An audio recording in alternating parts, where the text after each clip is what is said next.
അസ്സലാമു അലൈക്കും. ഞാൻ സിനുദ്ദീൻ ആരിഫ്. മൊഗ്രാൽ ന്യൂസിൻ്റെ 9ാം എപ്പിസോഡിലേക്ക് മാന്യ പ്രേക്ഷകർക്ക് സ്വാഗതം. ത്രിതല പഞ്ചായത്ത് തിരഞ്ഞെടുപ്പിൻ്റെ ആവേശം മുഴുവൻ ഒപ്പിയെടുത്ത 9ഉം 10ഉം എപ്പിസോഡുകൾ നിങ്ങൾക്കായി അവതരിപ്പിക്കുന്നു. മാന്യ പ്രേക്ഷകരോട്, ഞങ്ങൾ ഒരു രാഷ്ട്രീയ പാർട്ടികളുടെയും വക്താക്കളല്ല. അതുകൊണ്ട് തന്നെ പ്രത്യക്ഷമായോ പരോക്ഷമായോ ഒരു പാർട്ടിയോടും ഞങ്ങൾക്ക് വിധേയത്വമില്ല. മറിച്ച് ചിലർക്ക് അങ്ങനെ തോന്നിയിട്ടുണ്ടെങ്കിൽ തീർത്തും യാദൃശ്ചികം മാത്രം. ആരോഗ്യപരമായ വിമർശനങ്ങൾ ഞങ്ങൾ സ്വാഗതം ചെയ്യുന്നു. പക്ഷേ ഞങ്ങൾ പക്ഷപാതം കാണിച്ചു എന്നത് തീർച്ചയായും ഞങ്ങൾക്ക് ഫീൽ ചെയ്തു. അതിന് പ്രേക്ഷകർ തന്നെ മറുപടിയുമായി രംഗത്ത് വന്നതും മൊഗ്രാൽ ഓൺലൈൻ ചീഫ് അനീസ് റഹ്മാൻ്റെ സാന്ത്വന വാക്കുകളും ഞങ്ങളെ ഈ സതുദ്യമത്തിൽ നിന്ന് പിന്തിരിപ്പിച്ചില്ല. അതോടൊപ്പം വിമർശകൻ തന്നെ ഖേദം പ്രകടിപ്പിച്ചതോടെ ആ വിവാദം അവിടെ കെട്ടടങ്ങി. മുഹമ്മദ് മുനീറിൻ്റെ കമൻറ്റ് ഞങ്ങൾക്ക് കൂടുതൽ പ്രചോദനമായി. നാടിൻ്റെ പച്ചപ്പും നാട്ടുകാരുടെ പ്രസരിപ്പും ഞങ്ങളുടെ കഴിവിനനുസരിച്ച് നിങ്ങളുടെ മുമ്പിലെത്തിക്കാൻ ഇതിൻ്റെ പിറകിൽ കുറച്ച് അധ്വാനം തീർച്ചയായുമുണ്ട്. ഒരു മൊബൈൽ ക്യാമറയിൽ ചിത്രീകരിച്ച രംഗങ്ങൾ വ്യക്തത ഒട്ടും ചോരാതെ ഒരു സാധാരണ കമ്പ്യൂട്ടറിൽ എഡിറ്റ് ചെയ്താണ് ഇത് നിങ്ങളുടെ മുമ്പിലെത്തിക്കുന്നത്. അതുകൊണ്ട് തന്നെ സ്ഥാനാർത്ഥികൾക്ക് സമയക്രമം പാലിക്കുന്നതിൽ വന്ന ചെറിയൊരു പിഴവ് ഒരു മഹാ അപരാധമായി അവതരിപ്പിച്ച് വിവാദമുണ്ടാക്കിയവർക്ക് മറ്റു ദുരുദ്ദേശങ്ങളൊന്നുമില്ലെന്ന് വിശ്വസിക്കുന്നു. പിന്തുണച്ചവർക്ക് നന്ദിയും കടപ്പാടും അറിയിക്കുന്നു. ഞാൻ വോട്ട് ചെയ്തോ? ഞാൻ വോട്ടിംഗ് രേഖപ്പെടുത്തി. രാവിലെ തന്നെ കൂടുതൽ പേർ വോട്ട് ചെയ്യാൻ എത്തിക്കൊണ്ടിരിക്കുകയാണ്. വോട്ട് എല്ലാവരും നൽകുമെന്ന പ്രതീക്ഷയിലാണ്. നല്ല വിജയ പ്രതീക്ഷ. കാലാവസ്ഥ ചതിക്കോ? കാലാവസ്ഥ ചതിക്കില്ലെന്ന് തന്നെയാണ് കാണുന്നത് വോട്ടർമാർ. എങ്ങനെ വോട്ട് ചെയ്താ? ഇല്ല, ഞാൻ വോട്ട് ചെയ്യേണ്ടത് പ്രതീക്ഷയിലുണ്ടോ? നല്ല 100% പ്രതീക്ഷയിലാണ്. ഫീൽഡ് വർക്ക് നടത്തിയതൊക്കെ പ്രതീക്ഷ കൂടിക്കൊണ്ടുവന്നത്. നല്ല ഭൂരിപക്ഷത്തിൽ വോട്ട് ചെയ്തോ? ഇല്ല, ചെയ്യേണ്ടത്. എങ്ങനെ വിജയ പ്രതീക്ഷ? ഇന്നത്തെ പ്രതീക്ഷ എങ്ങനെയാണ്? ശുഭപ്രതീക്ഷ. ഭൂരിപക്ഷം കൂട്ടാനുള്ള ശ്രമത്തിലാണ്. ഞാൻ വിജയിക്കുന്നത് തന്നെയാണ് എൻ്റെ. താജു വോട്ട് ചെയ്തോ? വോട്ട് ചെയ്തു കഴിഞ്ഞു. എങ്ങനെ രാവിലെ തന്നെ ആൾക്കാരെല്ലാം വന്നു തുടങ്ങി, വെച്ച് തുടങ്ങുന്നുണ്ട്. നല്ല ഫിനിഷ് ആവുമെന്നാണ് പ്രതീക്ഷിക്കുന്നത്. കാലാവസ്ഥ അനുകൂലമാവോ? കാലാവസ്ഥ ഇതുവരെ അനുകൂലമാണ്. ലക്ഷണം കണ്ടിട്ട് മഴ വരാൻ സാധ്യതയില്ല. വോട്ട് അഭ്യർത്ഥിച്ചിട്ടുണ്ട്. എല്ലാവരും ചെയ്യുമെന്ന് പൂർണ്ണ വിശ്വാസമാണ്. എന്താ വോട്ട് ചെയ്തോ? ഇല്ലില്ല, പോകട്ടെ, ഇപ്പോൾ തിരക്കിലാണ്. നസീം അബ്ദുൽ ഖാദറിന്റെ വിജയം അത് പിന്നെ അത് ആദ്യം ഉറപ്പിച്ച അതിനൊരു സംശയമൊന്നും. ഞാനിപ്പോൾ ഞങ്ങൾ ഭൂരിപക്ഷം കൂട്ടാനുള്ള തിരക്കിലായിപ്പോൾ. മയം ജനങ്ങൾ സാധിച്ചില്ലെങ്കിൽ വൻ ഭൂരിപക്ഷത്തോടെ നസീം അബ്ദുൽ ഖാദർ ജയിക്കുമെന്ന് അതിൽ സംശയമില്ല. എങ്ങനെ ശ്രമിച്ചാ? വോട്ട് ചെയ്തോ? വോട്ട് ചെയ്ത്. എങ്ങനെയാണ് നിങ്ങളുടെ കാഴ്ചപ്പാടിൽ? ആർക്കാണ് ഇവിടെ? അധിക സീറ്റിലും UDF ആണ്. പക്ഷേ 1-2 സീറ്റിൽ LDF മിക്കവാറും ജയിക്കും എന്നുള്ള അവസ്ഥയിലാണ്. തീർച്ചയായിട്ടും ജയിക്കുമെന്നാണ് പ്രതീക്ഷ.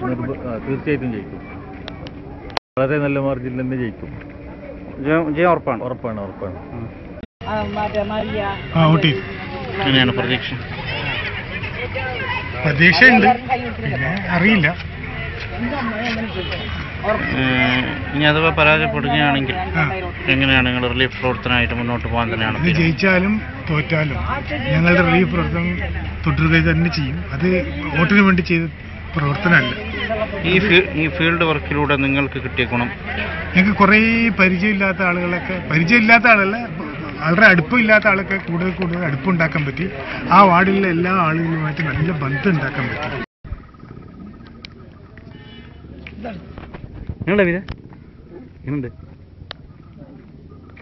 എങ്ങനെ വിജയ സാധ്യത എങ്ങനെ വിലയിരുത്തുന്നു? നല്ല വോട്ടിന് ജയിക്കാനാണ് പ്രതീക്ഷ. ഏകദേശം ഇപ്പോൾ തന്നെ 65% കഴിഞ്ഞു. 70% അടുത്ത്. ഇനിയും 5% വരാൻ സാധ്യതയുണ്ട്. 75% ആകുമ്പോഴേക്ക് ഏകദേശം നല്ല ഭൂരിപക്ഷത്തോടെ വിജയിക്കാനുള്ള സാധ്യതകൾ എങ്ങനെയാണ്? സാധ്യതകൾ എനിക്ക് ജനങ്ങളോടുള്ള വിശ്വാസം, അത് എൻ്റെ വിശ്വാസം. ജനങ്ങളോടുള്ള വിശ്വാസം, അത് എൻ്റെ വിശ്വാസം. പിന്നെ എങ്ങനെ വിജയിക്കുമെന്ന് ഉറപ്പാണോ?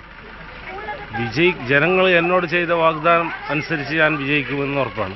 വാഗ്ദാനം നിറവേറ്റിയാൽ തീർച്ചയായിട്ടും വിജയിക്കും. ജനങ്ങളെ എന്നെ വഞ്ചിക്കുകയാണെങ്കിൽ പിന്നെ പറഞ്ഞിട്ട് കാര്യമില്ല. ഇവിടുത്തെ UDF ഇവിടുത്തെ UDFന്റെ 15-ാം വാർഡിലെ സ്ഥാനാർത്ഥിയെ ഔദ്യോഗികമായിട്ട് പ്രഖ്യാപിച്ച സ്ഥാനാർത്ഥിയെ നിരാശപ്പെടുത്തി പിന്നൊരു സ്ഥാനാർത്ഥി നടുവിൽ കയറിയതാണ്. അപ്പോൾ റിബൽ പ്രവർത്തനം നടക്കുമെന്നുള്ള ഒരു പ്രതീക്ഷ ഉണ്ടായിരുന്നു. അത് ഉണ്ടാവും എന്ന് ഞാൻ കരുതുന്നു. അങ്ങനെ മിസ്റ്റർ ആഷിഫ് വോട്ട് ചെയ്തോ? വോട്ട് ചെയ്തു. അങ്ങനെ നല്ല പ്രതീക്ഷയുണ്ടോ? 100% പ്രതീക്ഷയുണ്ട്. 100% മുസ്ലിം കോട്ടയിലാണ്, ഇന്ത്യൻ മുസ്ലിം ലീഗിൻ്റെ കോട്ടയിലാണ് ഞങ്ങൾ മത്സരിക്കുന്നത്. ഇവിടെ 100% വിജയിക്കുന്നതിൽ ഞങ്ങൾക്ക് യാതൊരു സംശയവുമില്ല. കുമ്പള പഞ്ചായത്തിൽ 12 വാർഡും മുഗ്രാൽ പുത്തൂരിൽ മിനിമം 10 വാർഡും ഞങ്ങൾക്ക് കിട്ടുന്നതാണ്. വോട്ട് ചെയ്യാൻ പോകണല്ലേ? അതെ, ചെയ്യാൻ പോകുന്നു. എങ്ങനെ കാലാവസ്ഥ ചതിക്കോ? മഴ? കാലാവസ്ഥ നല്ല കാലാവസ്ഥയാണ്. ഐക്യജനാധിപത്യ മുന്നണിക്ക് വളരെ അനുകൂലമുള്ള കാലാവസ്ഥയാണ് എല്ലായിടത്തും നിലനിൽക്കുന്നത്. നല്ല വിജയപ്രതീക്ഷയിലാണ്. നല്ല എല്ലാ സ്ഥാനാർത്ഥികളും ഐക്യജനാധിപത്യ മുന്നണിയുടെ വിജയിക്കും. എന്താ വെച്ചാൽ താങ്കൾ കേൾക്കാമോ? കേൾക്കാം സാറി. എന്താ വെച്ചാൽ എങ്ങനെയാണ് ഇവിടെ തെരഞ്ഞെടുപ്പിന്റെ ചൂട് എവിടം വരെ എത്തി? എത്ര ശതമാനം പോളിംഗ് ആണ് ഇതുവരെ രേഖപ്പെടുത്തിയിട്ടുള്ളത്? പൊതുവിൽ ഒരു 60% പോളിംഗ് നടന്നു എന്നാണ് കണക്കാക്കപ്പെടുന്നത്. ഇപ്പോൾ പോളിംഗ് വളരെ മന്ദഗതിയിലാണ്. ഉച്ചയായതുകൊണ്ടായിരിക്കാം അങ്ങനെ എന്ന് തോന്നുന്നു. എങ്കിലും നല്ലൊരു മത്സരമാണ് ഇവിടെ കാഴ്ചവെക്കുന്നത്. ഇരു മുന്നണികളും നല്ല ശുഭാപ്തി വിശ്വാസത്തിലാണ്. ഇരു മുന്നണികളും ശുഭാപ്തി വിശ്വാസമാണെങ്കിലും പൊതുവിൽ UDFനാണ് മുൻതൂക്കം കാണുന്നത്. 3 സീറ്റിലും UDF നല്ല വിജയം കാഴ്ചവെക്കുമെന്നാണ് തോന്നുന്നത്. എങ്കിലും ഒരു വാർഡിൽ മാത്രമാണ് ഒരു മത്സരത്തിന്റെ. അത് എല്ലാവർക്കും അറിയാൻ ആകാംക്ഷയുള്ളത് കൊപ്പളം വാർഡാണ്. ത്രികോണ മത്സരം നടക്കുന്ന അവിടുത്തെ സ്ഥിതി എങ്ങനെയാണ്? കൊപ്പളം വാർഡിനെ സംബന്ധിച്ചിടത്തോളം ഒരു ത്രികോണ മത്സരം നടക്കുന്നതുകൊണ്ട് വളരെ വ്യക്തമായി ഒന്നും പ്രവചിക്കാൻ കഴിയുന്നില്ല. എങ്കിലും 3 പേരും ഒപ്പത്തിനൊപ്പം മുന്നേറുന്ന രീതിയിലാണ് ഇപ്പോൾ കാണുന്നത്. എങ്കിലും മുസ്ലിം ലീഗിന്റെ ഒരു പരമ്പരാഗത വാർഡാണ് കൊപ്പളം വാർഡ്. അതുകൊണ്ട് മുസ്ലിം ലീഗിനുള്ള വിജയം തള്ളിക്കളയാൻ പറ്റില്ല. അതുപോലെ തന്നെ MC അക്ബറിന്റെ വ്യക്തി പ്രഭാവത്തിലൂടെ MC അക്ബറിന്റെ ഭാര്യ എത്രത്തോളം വോട്ട് നേടുമെന്ന് കണ്ടു തന്നെ അറിയേണ്ടതാണ്. അതുപോലെ റസിയും വളരെ നല്ല മത്സരമാണ് കാഴ്ചവെക്കുന്നത്. തെരഞ്ഞെടുപ്പിന്റെ ആദ്യഘട്ടത്തിൽ റസിയയുടെ പേര് അങ്ങനെ കേട്ടിരുന്നില്ല. എങ്കിലും ഇപ്പോൾ റസിയ വളരെ നല്ലൊരു മുന്നേറ്റം റസിയ നടത്തുന്നുണ്ട്. നല്ല 3 പേരും ഏകദേശം ഒരു തുല്യതയുള്ള പോരാട്ടമാണ് കാഴ്ചവെക്കുന്നത്. എങ്കിലും മനസ്സിലാകുന്നിടത്തോളം UDFന്റെ വിജയ സാധ്യത അങ്ങനെ തള്ളിക്കളയാൻ പറ്റുന്ന രീതിയിലല്ല അവിടെ ഉള്ളത്. എന്താ വെച്ചാൽ പൊറവാട് വാർഡിൽ അവിടെ LDFും BJPയും തമ്മിൽ രഹസ്യധാരണ ഉണ്ടാക്കിയതായി ഒരു ആരോപണം കേൾക്കുന്നു. അത് എത്രത്തോളം ശരിയുണ്ടായിരുന്നു? അത് ഒരു ആരോപണം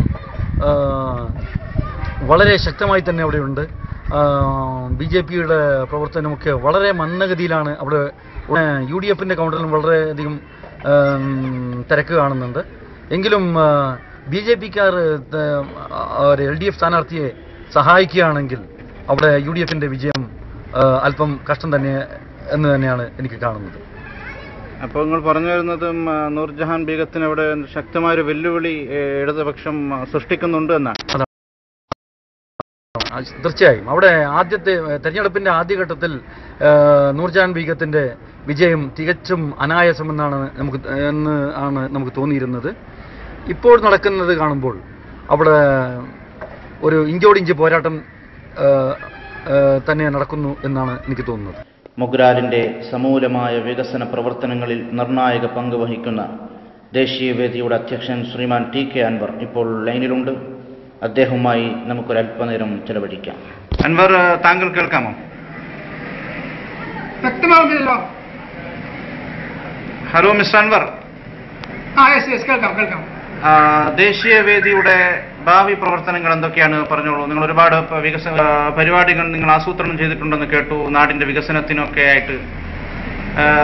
പറഞ്ഞോളൂ, പ്രസിഡന്റ് എന്ന നിലയിൽ എന്താണ് നിങ്ങളുടെ ഭാവി പരിപാടികൾ? ദേശീയവേദിയെക്കുറിച്ച് താങ്കൾക്ക് നന്നായി അറിയാമെന്ന് ഞാൻ കരുതുന്നു. കാരണം മുഗ്രാലിന്റെ സാമൂഹിക സാംസ്കാരിക മേഖലകളിൽ ഒരു നിറസാന്നിധ്യമാണ് ദേശീയവേദി. നാടിന്റെ നേരിടുന്ന പ്രശ്നങ്ങൾക്ക് എപ്പോഴും അതിനുള്ള പരിഹാരം കാണാൻ പരിശ്രമിച്ചിട്ടുള്ള ഒരു സംഘടന കൂടിയാണ്.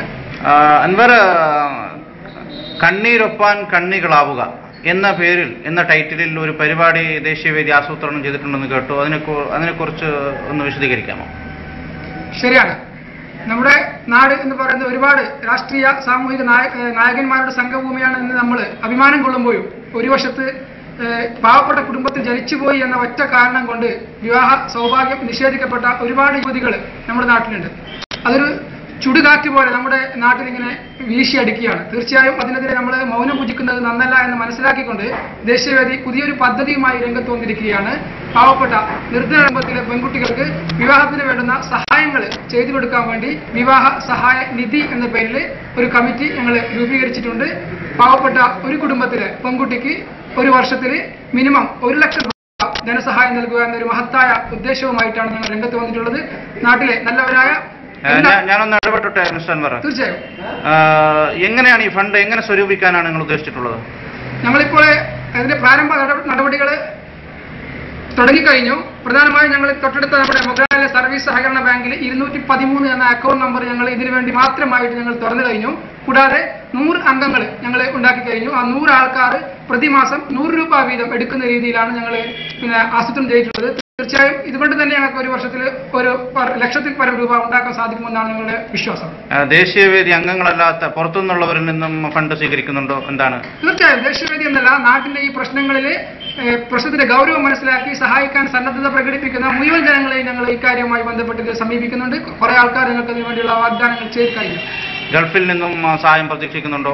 തീർച്ചയായും ദേശീയവേദിയുടെ ഏറ്റവും പ്രധാനപ്പെട്ട സാമ്പത്തിക സ്രോതസ് എന്ന് പറയുന്നത് ഗൾഫ് കമ്മിറ്റിയാണ്. ഇതിലും ഏകദേശം 50ഓളം ആൾക്കാർ ഞങ്ങൾ ഗൾഫിൽ നിന്ന് അംഗങ്ങളാവുമെന്നാണ് പ്രതീക്ഷിക്കുന്നത്. അതുപോലെ തന്നെ തെരഞ്ഞെടുപ്പ് നടക്കുകയാണെന്ന് ദേശീയവേദി ഒരു തെരഞ്ഞെടുപ്പ് പ്രവചന മത്സരം